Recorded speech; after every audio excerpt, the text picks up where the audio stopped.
हिमाचल विधानसभा में अनुपूरक बजट पारित 40,461 करोड़ का सप्लीमेंट्री बजट पारित हुआ है। नेता विपक्ष जयराम ठाकुर ने कई सारे सवाल उठाए हैं।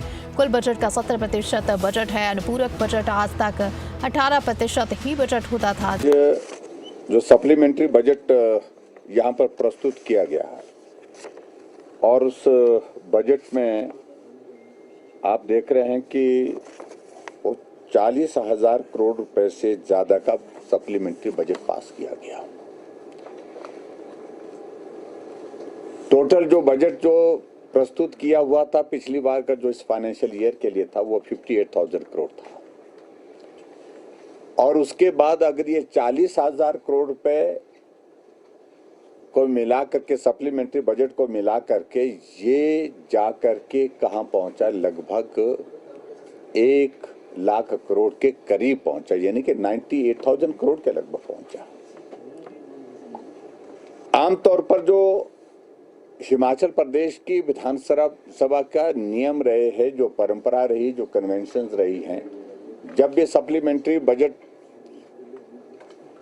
सदन के अंदर प्रस्तुत किया जाता था उसकी एक प्रति पहले ले की जाती थी, जो बिजनेस होता था उसके साथ ले की जाती थी। लेकिन अब की बार सरकार ने चालाकी ये की कि जो प्रिंटेड बजट होता है, सप्लीमेंट्री बजट होता है, वो सदन में उपलब्ध ही नहीं कराया। जो सप्लीमेंट्री बजट जो है उसमें हमारा कैपिटल इन्वेस्टमेंट और ऑनगोइंग प्रोजेक्टों पर पैसा लगता रहता है।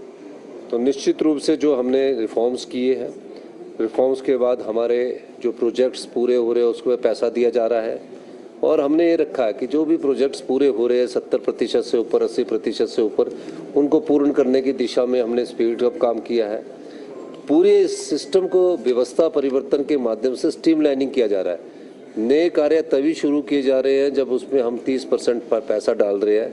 पहले क्या होता था, पिछली भारतीय जनता पार्टी की सरकार ने शिलान्यास कर दिए, बजट रखा नहीं, और शिलान्यास के बाद फिर उन्होंने एक स्टोरी बनाई, 2 स्टोरी बना दी, उस आधार पर उसमें नुकसान हुआ।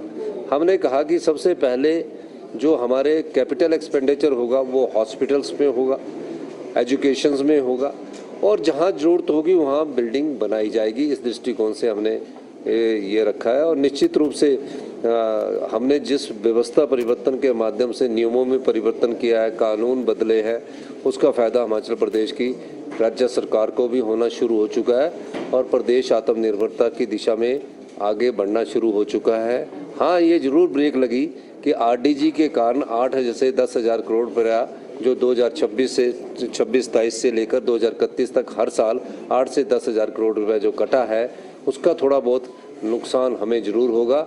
लेकिन मैं अभी भी बजट की मीटिंग में जा रहा हूँ, हमने कैसे भरपाई करनी है और कैसे प्रदेश को अपने पांव पर खड़ा करना है, इस दृष्टिकोण से हमारी सरकार आने वाले बजट में आपको कुछ झलकियाँ देखने को मिलेगी, ये मैं कहना चाहता हूँ।